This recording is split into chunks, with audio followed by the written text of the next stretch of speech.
Middle Eastern countries. But Absolutely. Himanshu Bhatt, senior journalist, also with us now. In fact, on this broadcast, Himanshu, I'm sure you've had a chance to read this Sunday Guardian article by Professor Nalapat.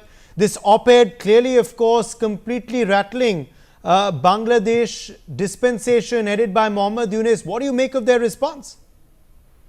Well, it's something like, Uday, we know in the terms of journalism, it's a meltdown and a heavy meltdown because the nail on the coffin has been hit. Professor Nalapat has very clearly said two things here.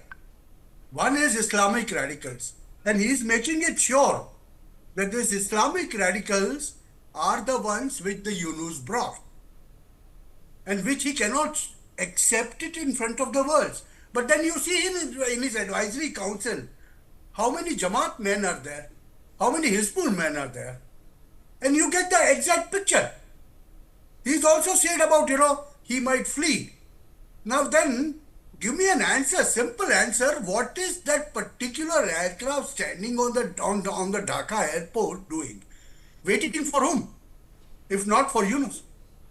And whereas he stopped all his money that he looted out of the people of Bangladesh through this Grameen Bank scam.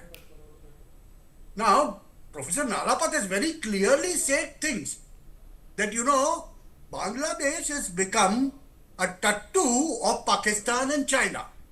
He's not used the word tattoo. I'm using that. So, it's very, very clear. The shells came.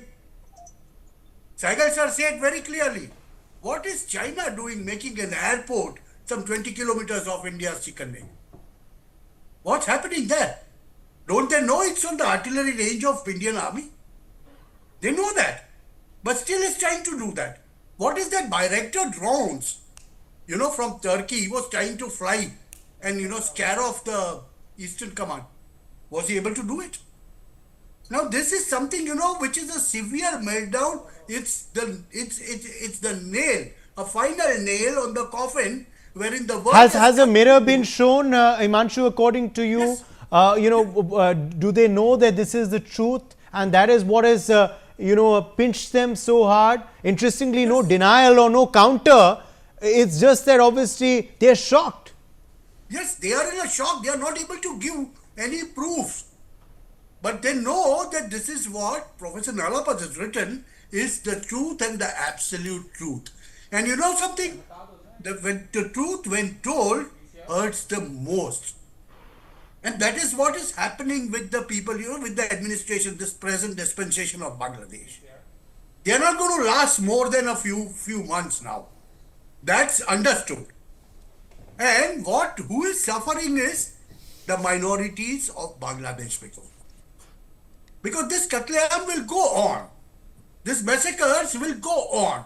Because the more countries try and, meddle into the affairs of Bangladesh, this will increase.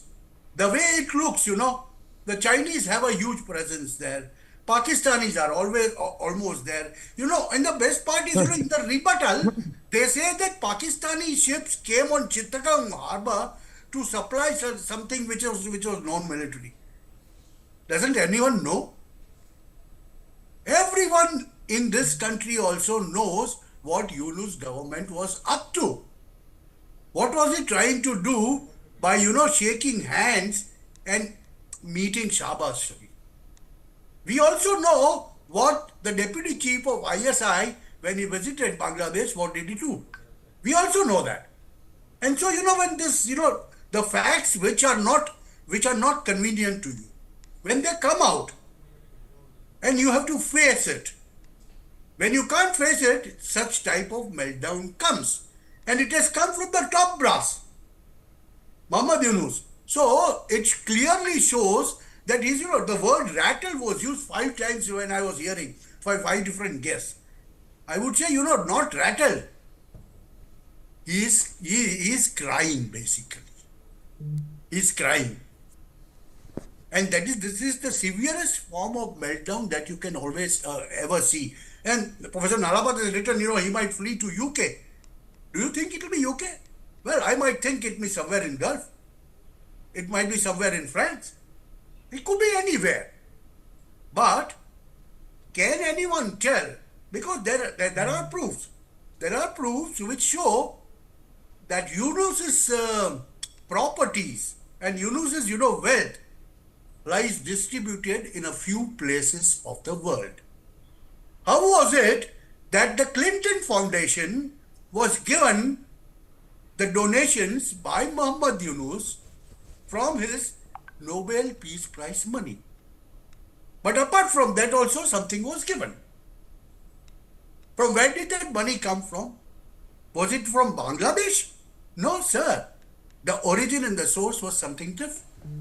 And that's why, when the convenient truths are said, because what Professor Nalapat has written is, you have to read in between the lines. He is not written more than what he's written.